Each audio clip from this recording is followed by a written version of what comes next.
The term loot actually came from India, and it's from the Hindi term loot, which basically means to take away from a community. Now that's interesting because when we're looking at the big civic collections across Europe, a lot of the objects arrived into those collections through questionable circumstances. And as collection staff, as historians, we are constantly trying to identify what is known as a provenance behind an object, how it came into the collection, why it came into the collection, and how that informs our broader understanding of history. So it originally comes from the term plunder or pillage. With that in mind, museums across the whole of Europe, and indeed the world, are engaging in a brand new process called decolonization. This is not a new concept.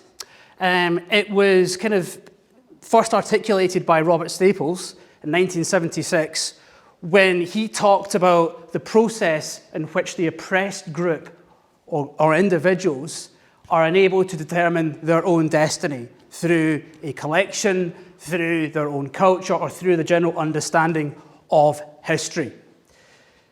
We have a lot of objects within the collections at Perth Museum and Art Gallery that connect with different source communities across the world. But the history of our collecting has been determined by those who gathered up the objects in the first place. They're usually white, they're usually European, and they're not usually from a source community. The objects arrived here through different circumstances. And coming back to that term loot, that is the big challenge for us, because objects that come from different source communities are understood in different languages. And the language of an object really determines how it's used in the future. And we're going to come on to that in a second. So here are some of the issues around decolonization. We talked about provenance, and that's how an object comes into the collection, where it came from, and its legal status. It's things like, was it gifted to the museum? Was it brought in on loan? Was it purchased from a market somewhere? Was it the result of plunder or loot? We also have the challenge of the accuracy of descriptions. So when you search for museum objects within a museum object catalogue, what you get back is not always accurate. That includes not only the name of an object, but who used it, where it was from. That then informs our interpretation of an object. So when we're putting on displays and exhibitions, we're constantly looking at past interpretation, and we're using that as a basis for historical evidence. That is a big problem because we are relying on the knowledge of past curators to accurately describe and understand objects. That is a huge problem, de facto, if the object has not been engaged with through a source community. So we've got lots of assumptions when it comes to putting on exhibitions. Now, the East India Company is a major part of that because we know that the East India Company was set up primarily to establish trade routes with India and Africa later on.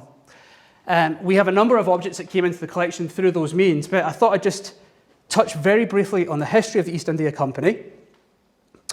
So this is the second headquarters of the East India Company, which was set up in 1599 through a royal charter. It's a very unassuming building. These 5 windows determined the lives of 200 million Indians. Very unassuming building. You wouldn't think much of it. The East India Company itself was and ended up becoming one of the most dominant corporations. It was one of the first corporations that actually operated on an international scale. It was established essentially to exploit trade between Southeast Asia and India. And at that point, when we are taught about the idea of Britain and England at schools, we are given this grand vision that Britain was the ruling country, that we dominated market forces. But did you know that at the time that the East India Company was established, 40% of the world's GDP actually came from India? So if we think about India today, in the 20th century, hello there, we view it as, inverted commas, a second world country.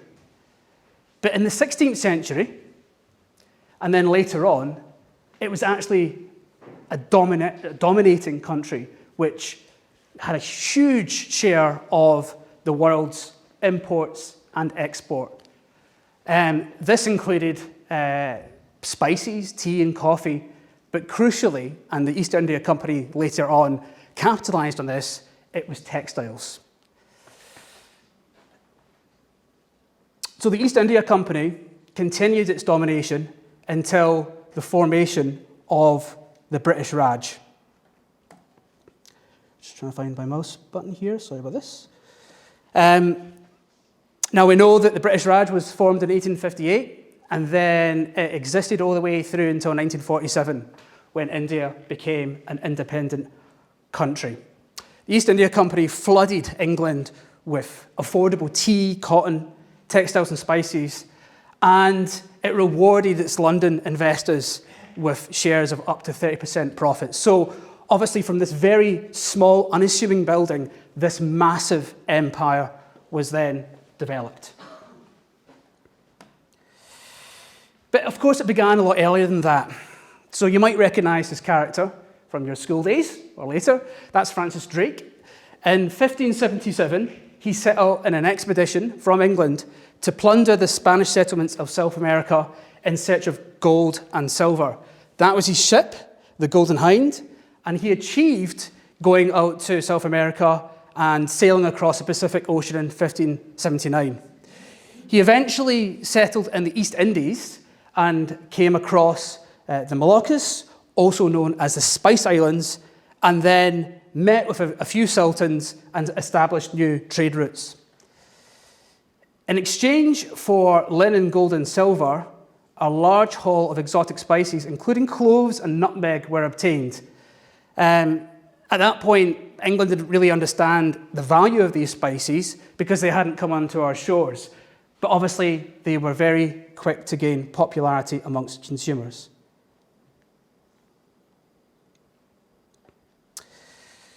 The Spanish Armada, the defeat of the Spanish Armada, obviously brought about a whole new range of trade networks as well. As we know, the Spanish Armada enabled England to successfully capture a number of vessels.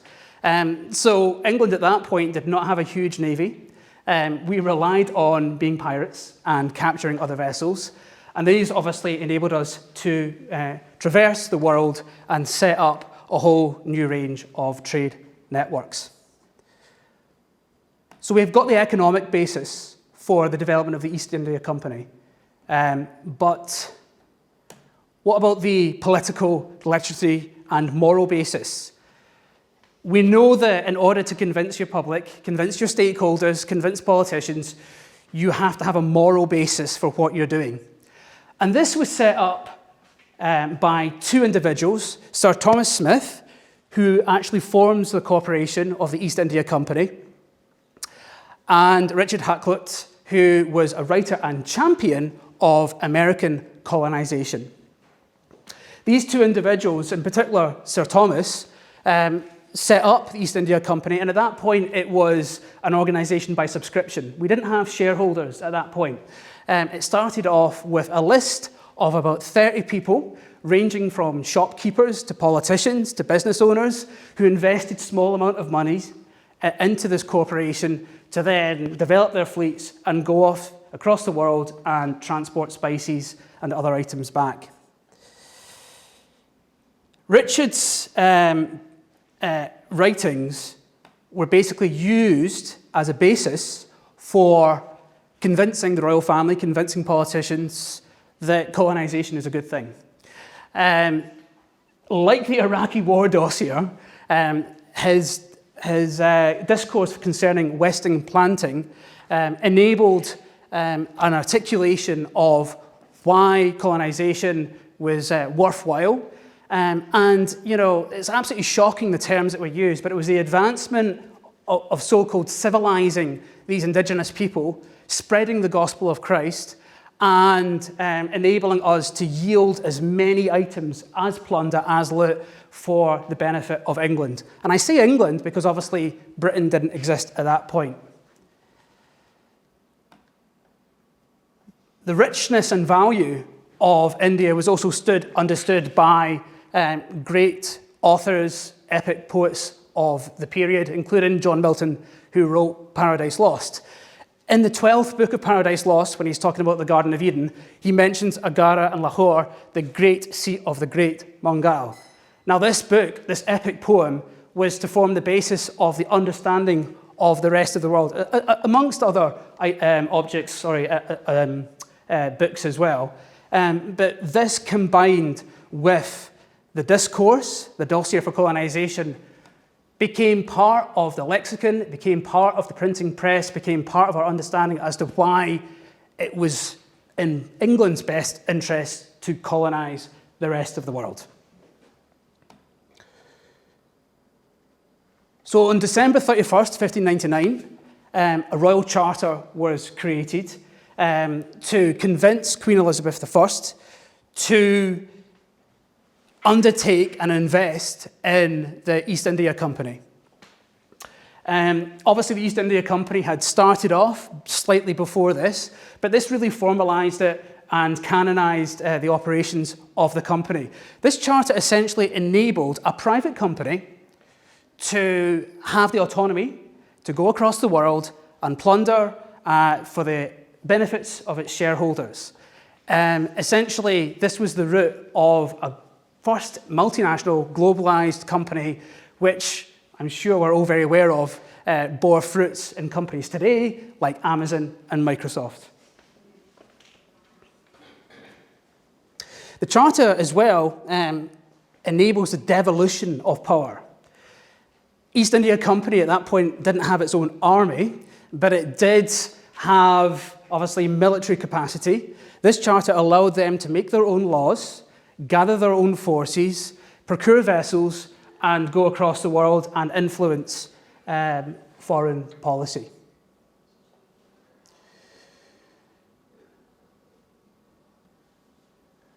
Here are some of the first officers of the East India Company, gathered in Founders Hall, plotting their next routes. As I say, there was a core of 30 naval officers that were involved in this process. But the first major journey for the East India Company, its first success, was thanks to this chap here called Sir James Lancaster. So that ship there, the Mallet Scourge, which was then actually called the Red Dragon, was a pirate ship.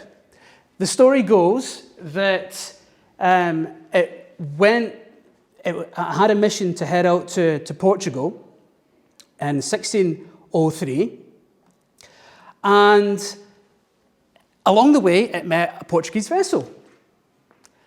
So they decided to take over and mount it, as good pirates do.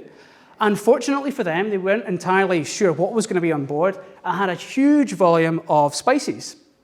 So they didn't even succeed getting to India. Their original mission was to get to India. They got so far, they boarded this vessel, and that's an example of the type of vessel that was boarded.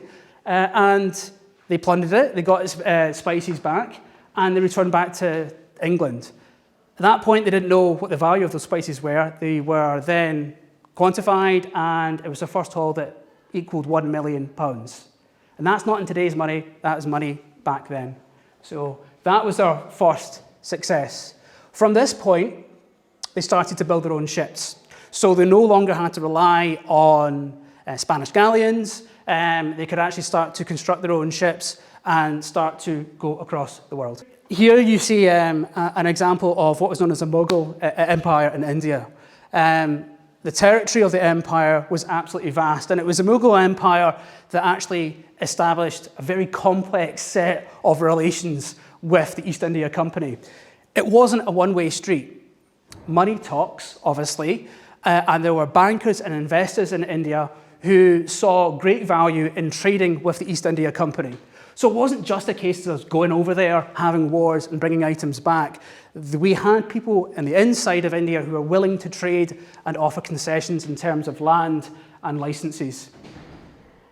And that to the right shows you the equivalent map today. So it extended into part of, obviously it was Pakistan, part of Afghanistan and Nepal. This key here tells you some of the areas that England and Portugal and Spain had possession of. So hopefully that gives you a bit of a context behind the East India Company. But what about the objects within our collection? What do these tell us about the history of the company? Well, the first object I'd like to show you is this Persian tile. This Persian tile is actually on display next door within the Perth Museum. Here's the official record that we've got.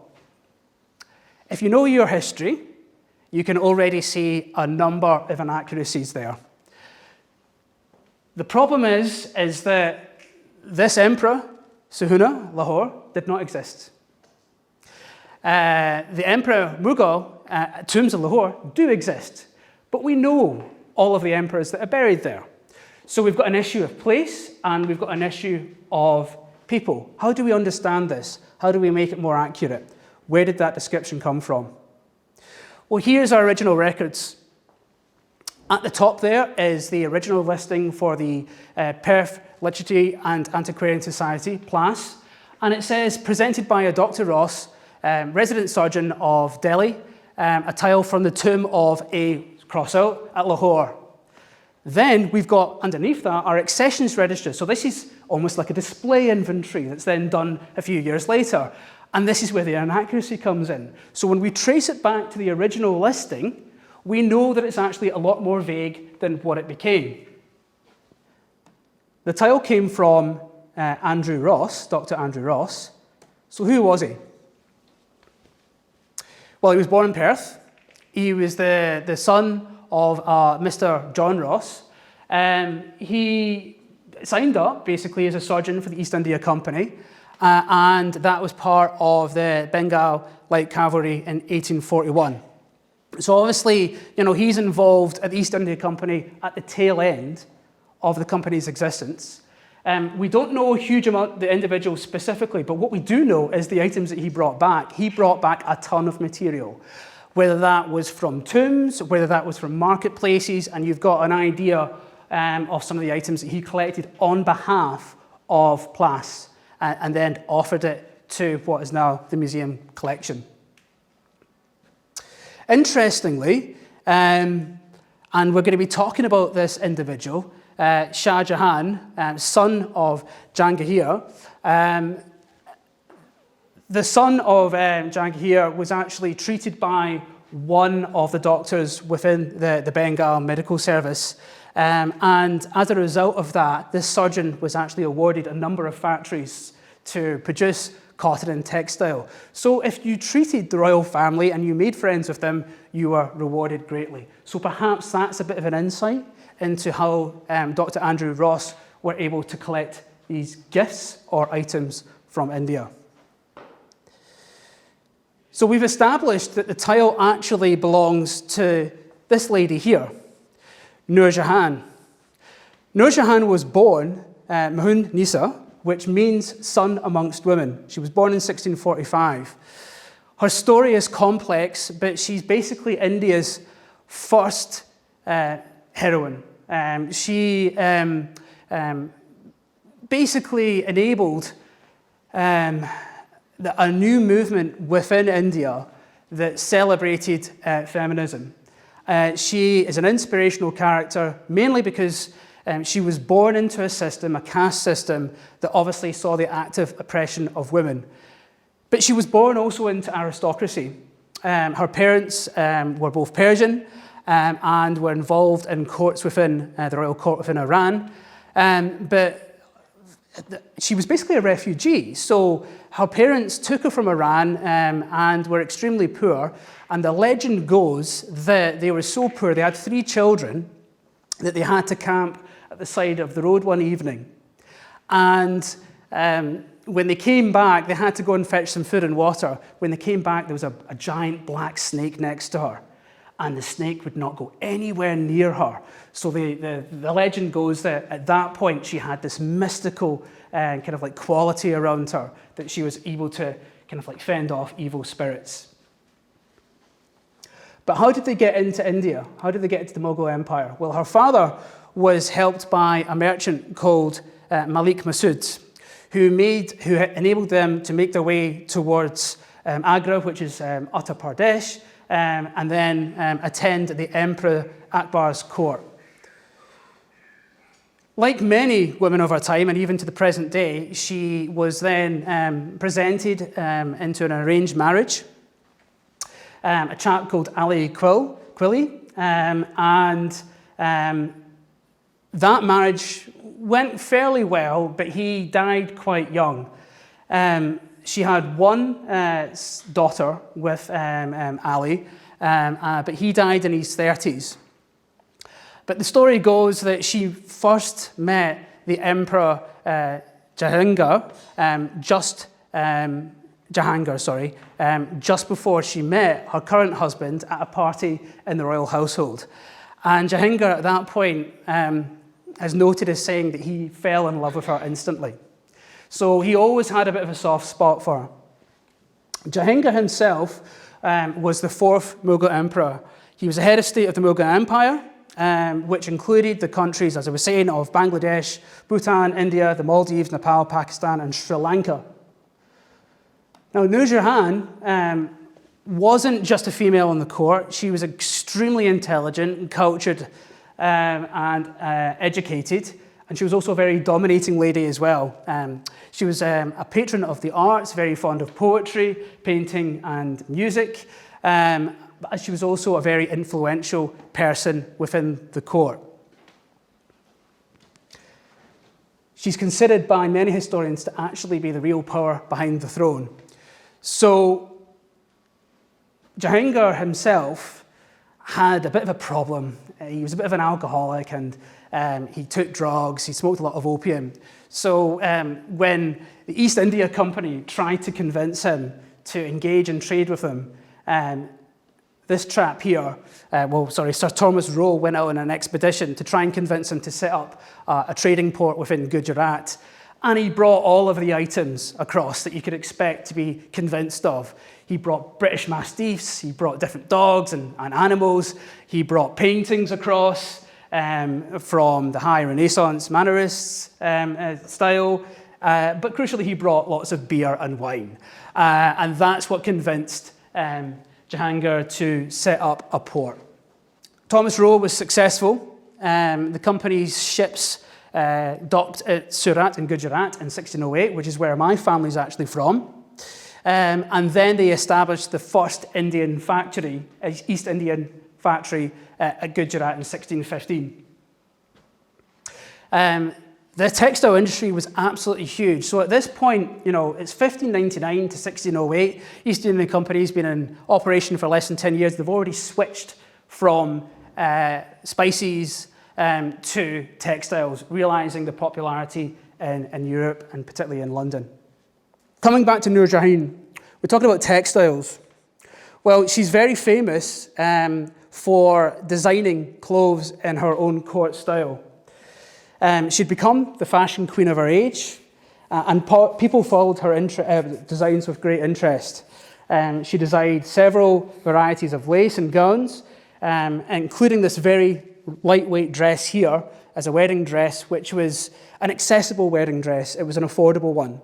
So she enabled textiles and different types of clothes to be broadened out to people with lower incomes. She's also highly influential in terms of architecture and establishing what was known as Gardens of Paradise. Here we've got the Nur Manzil Garden, and to the right there we've got a scene showing Jahangir and his son, Prince Khurram, with Nur Jahan, all within the same scene there. So these grand palaces, these grand gardens were under the directorship of Nur Jahan. She also established several hospitals and distributed clothing to the poor. She was also into her food, and she held a number of ceremonial banquets over the years. This one item she had commissioned, which is now in the collection of, where have I got this here? The Salajong Museum in Hyderabad. Obviously, the royal court at that point was really into the big banquets, especially treating East India Company and any other traders, and she was well renowned for hosting these huge parties. She also had new coins produced. On the reverse was her inscription, and on the obverse was the inscription of her husband. She was the only empress to have her name inscribed on any coin. So that gives you an idea of the influence that she had in court. But she was also quite a fierce political and military strategist as well. Now, Prince Khurram was Jahangir's son, and the problem is that going back to Nur Jahan's parents, when she became married, obviously, into the Mughal dynasty, she brought with her her parents, she brought with her her family. Now, I should have mentioned that Jahangir had 20 wives at one point.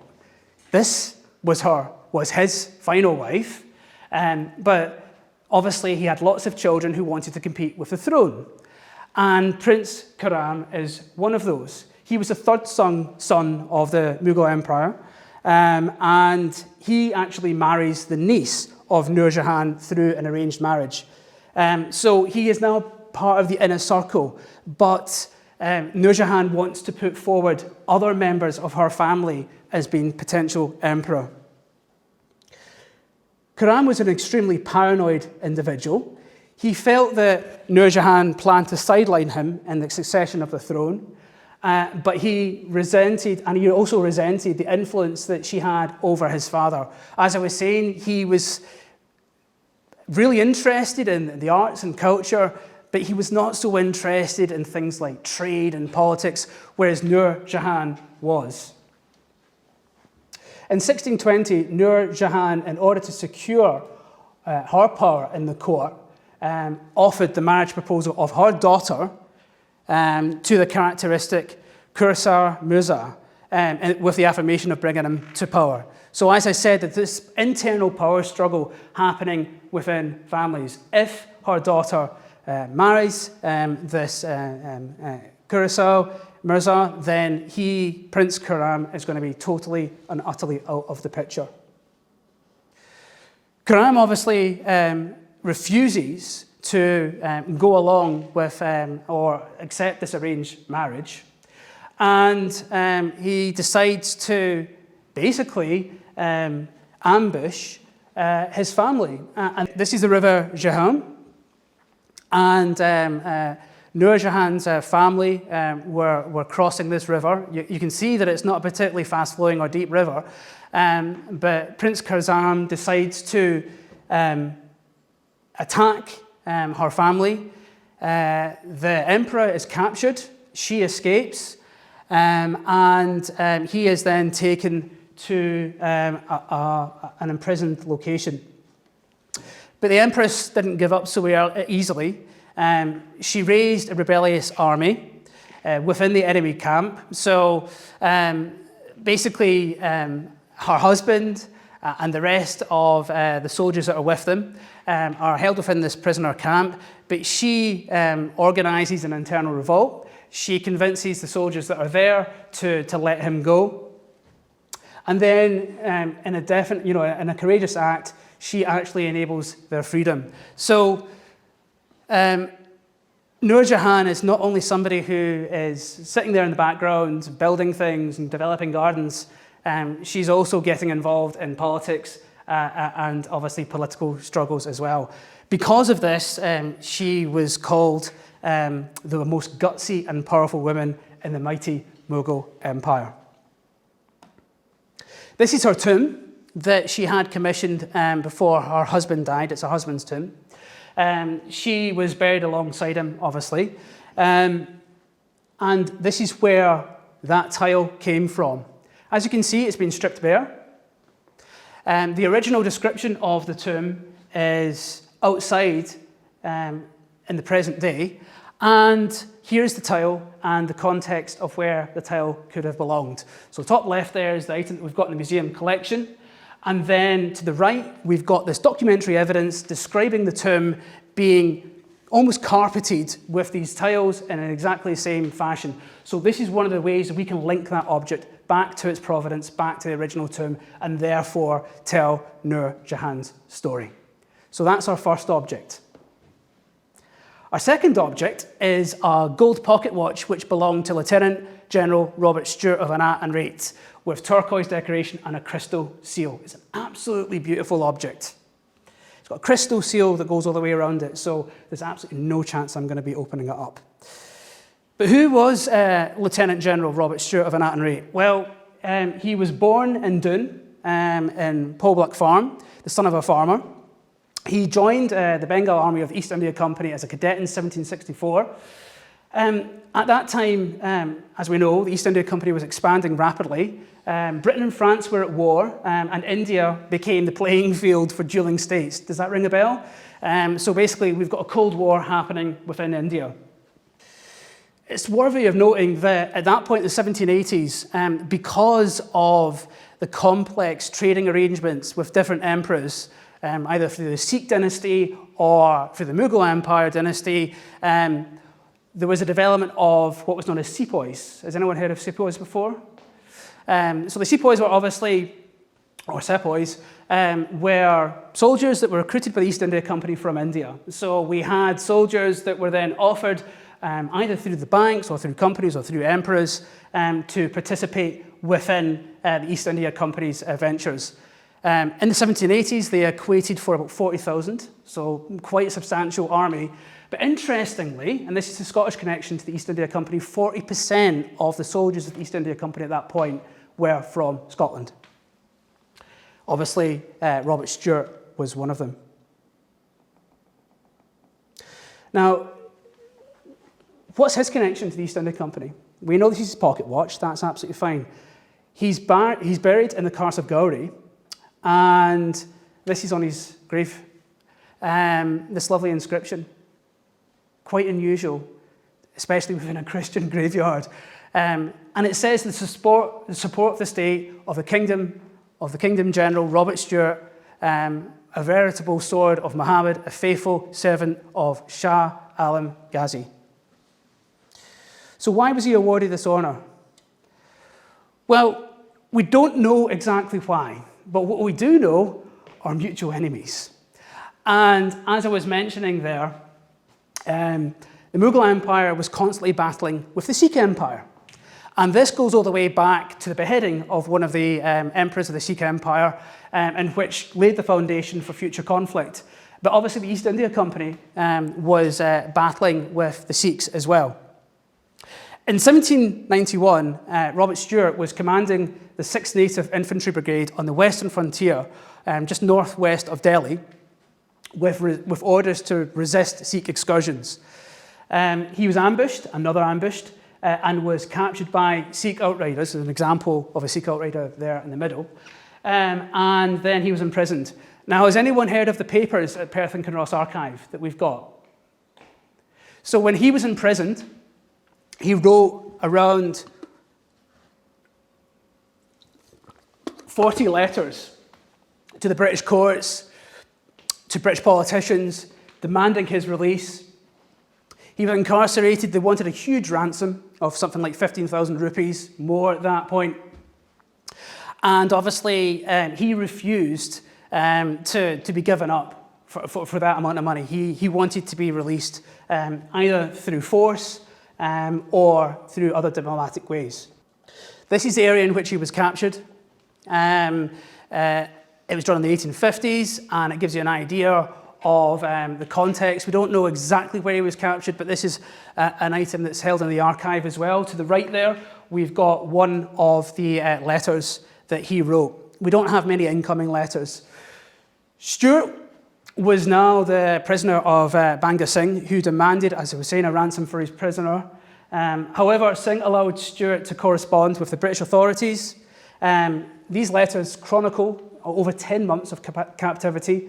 including early attempts for the British government to do a storm in Norman to try and get him out there.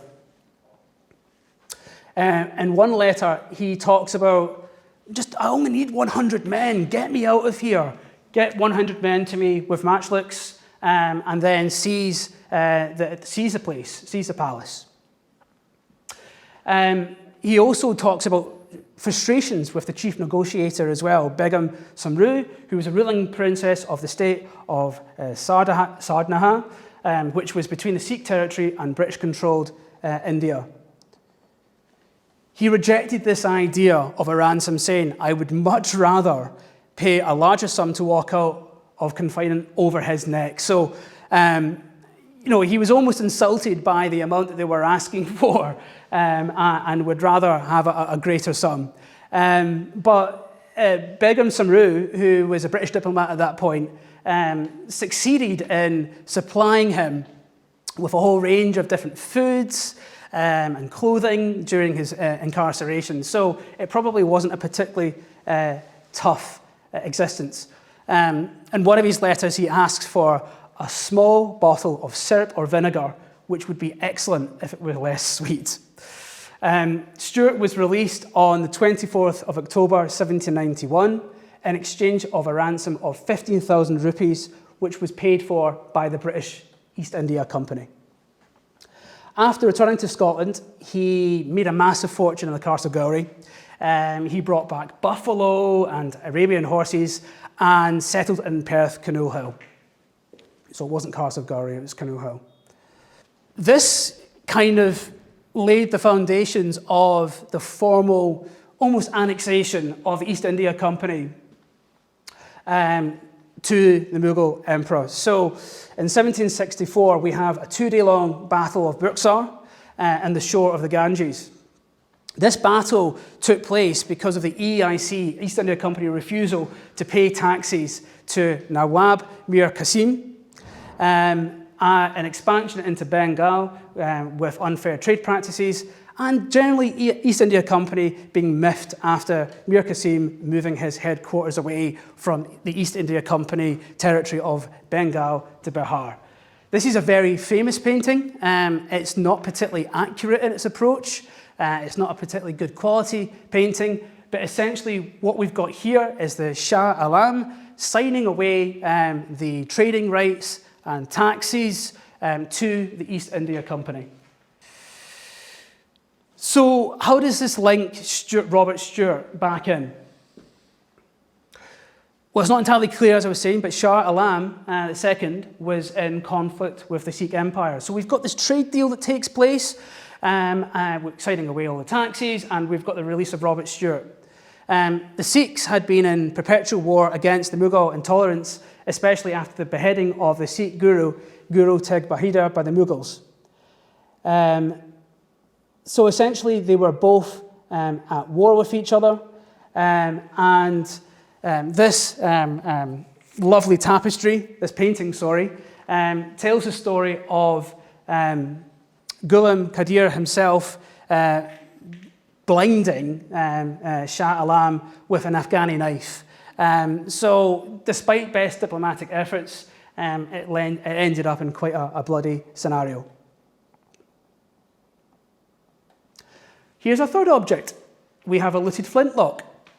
So this is a lovely object that is currently under active conservation. It's obviously ceremonial in nature. It wouldn't have necessarily been a highly functioning flintlock. But we have this entry from the Perth Antiquarian Society saying it was taken from the Bulam Nabob, and hopefully you all know what nabobs are, at the Battle of Mallavelly, part of the Anglo-Mysore Wars, which consolidated British control of India. It was presented by Captain James Ross in 1825. So who was Captain James Ross? How did he acquire it? He was an apprentice in Greenock. He was born in 1777. I'm going to talk to you about his family, obviously. Hopefully you've all heard of James Ross before, but it's a different James Ross. He was an apprentice in Greenock in 1790. And then in 1794, he entered the service of the East India Company. He was involved in a number of battles, and in 1805, while serving as lieutenant, he was severely wounded in cutting out a Spanish vessel under the batteries of Bilbao near Spain. He didn't have much success going across the world. He was wounded a total of 13 times and held in a series of prisons, including in France. But he was also a scientist as well, and those are the satellites of Jupiter. So the East India Company was not obviously just engaging in trade, they were engaging in scientific research as well. He became famous because he managed to record the longitude of Archangel by observing the eclipses of Jupiter's satellites. But he also hung out with his family.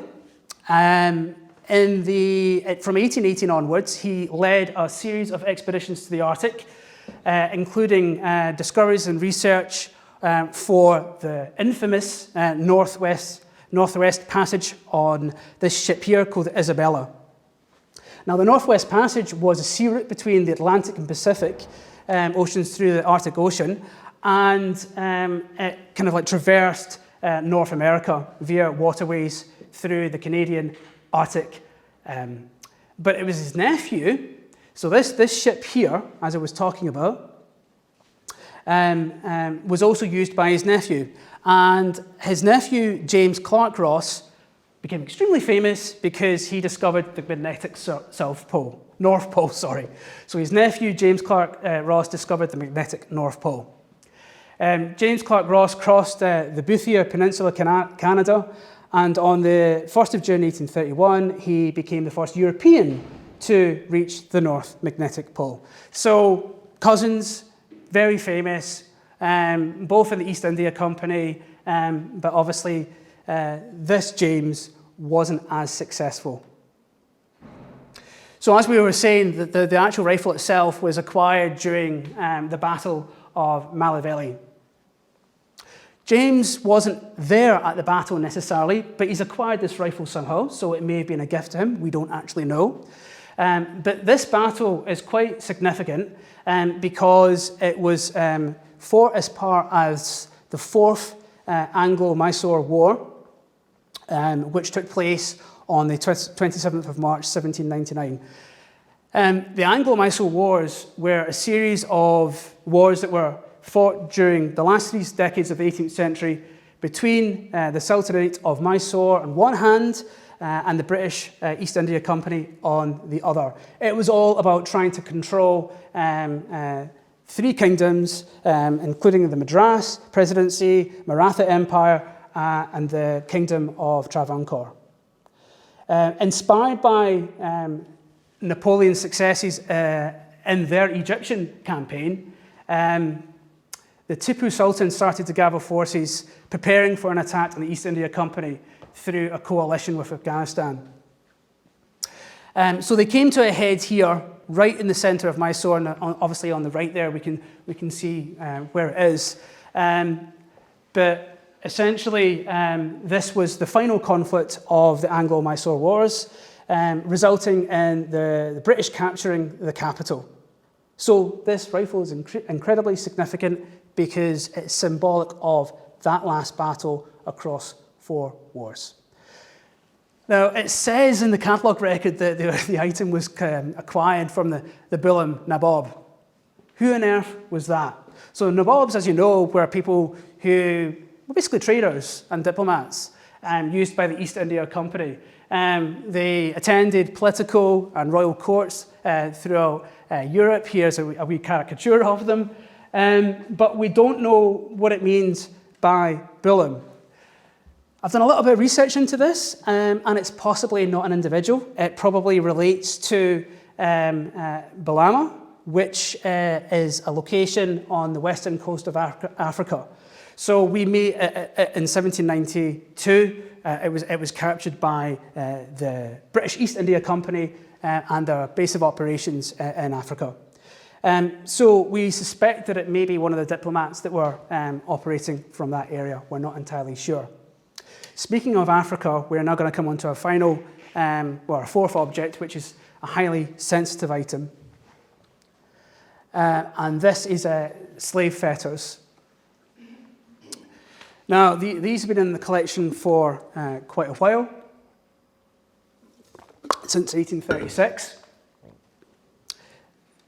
As we've moved across from the East India Company and its interest within India and then into Africa, we're jumping quite a far bit ahead. You know, we're talking about another 50 years.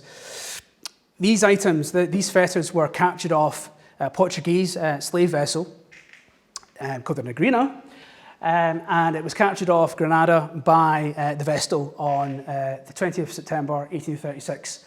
It was presented yet by another surgeon, funnily enough, called Dr. McLaren. So the design of these fetters is quite interesting. One can only imagine how they were used, but we've got an illustration to the right there. They were basically used to restrain slaves within slave ships. So that knowledge directly links us back to them actually being acquired from a slave vessel and not necessarily on land. We've got half of the items, so quite normally, and you can see a little clip here, you would have two there. They were actually leg restrainers, and you would have them linked together in chains, and the slaves would be held in rows. Here is an example of a typical Portuguese slave ship. This one contains 300 slaves, which is roughly the number of slaves that were liberated from the Negrina. Funnily enough, Portugal at that point was engaging in slave activities illegally. That's not to say that Britain wasn't at that point as well, but Portugal certainly was continuing it. As far back as 1815, Portugal actually agreed during the Council of Vienna to abolish their slave trade, basically, and work with the British Royal Navy to hunt out slave ships. So obviously these slave ships were still going on under the radar and still existing across the world. Breaches were very common, and slave traders to continue to float the war.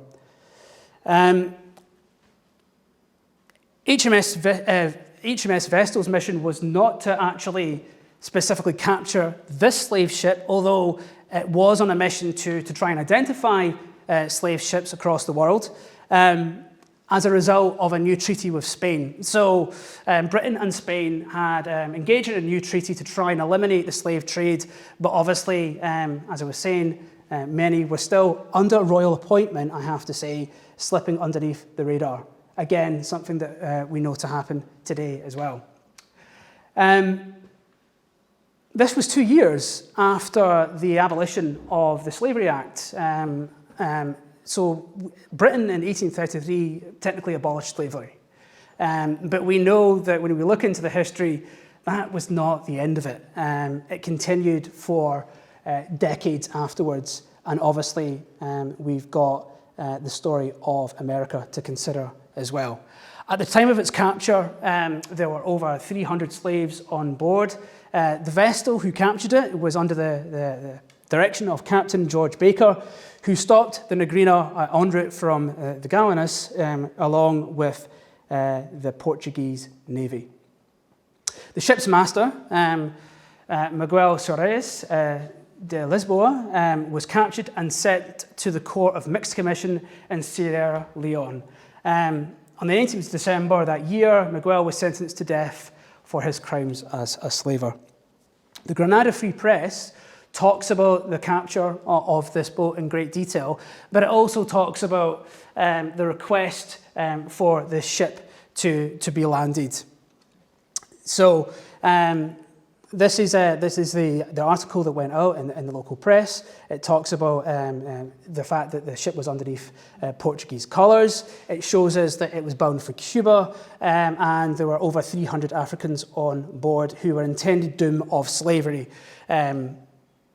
Interestingly, the slavery being under Portuguese colours cannot be sent to Havana, and obviously because of that, they had to land it somewhere else.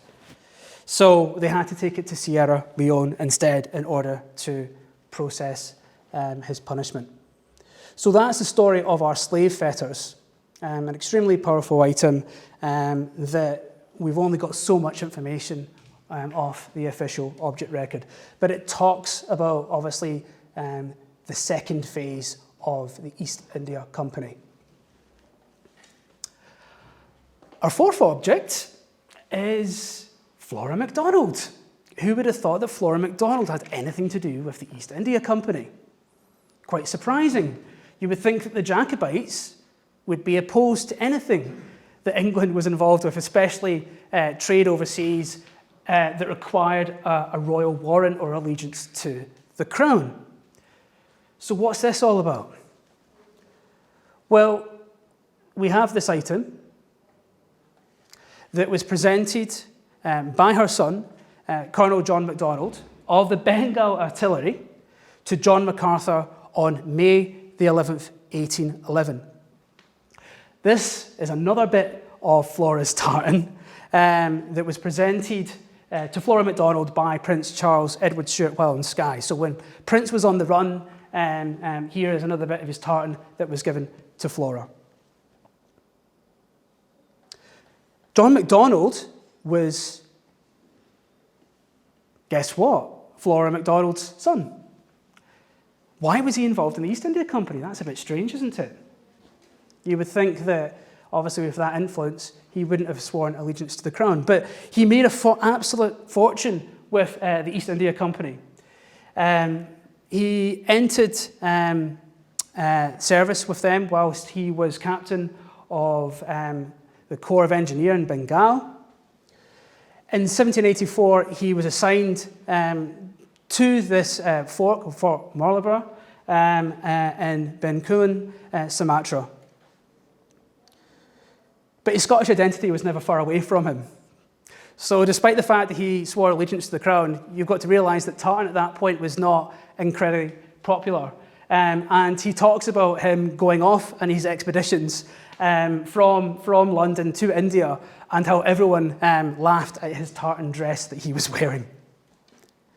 He spent about 16 years in Bencoolen, where he surveyed much of the western coast of the island. Like many others, he was a scientist, and he became famous for his discoveries with regards to magnetic variations based on studies at Bencoolen. Essentially, what he determined was that the magnetic pole changed according to the time of day. So he was a scientist in his own right as well. As a result of this discovery, he was admitted as a fellow into the Royal Society in 1800, and then because of that, he was elevated to Lieutenant Colonel of the Royal Clan Alpine Regiment. Subsequently, in addition to his scientific discoveries, he became a political strategist as well, and authored several volumes on military strategy. He was also a bit of a pioneer in terms of telegraphic communication. He wrote the world's first telegraphic dictionary, in which numerical values are used for the purposes of signalling, and the development of semaphore towers, and the early development of the anthropotelegraph, which involves humans using flags, which we have all come to recognise. He also predicted this application for commerce as well. So it was the application of scientific and military methods for the use of trade and commerce, which obviously the East India Company used to their great advantage.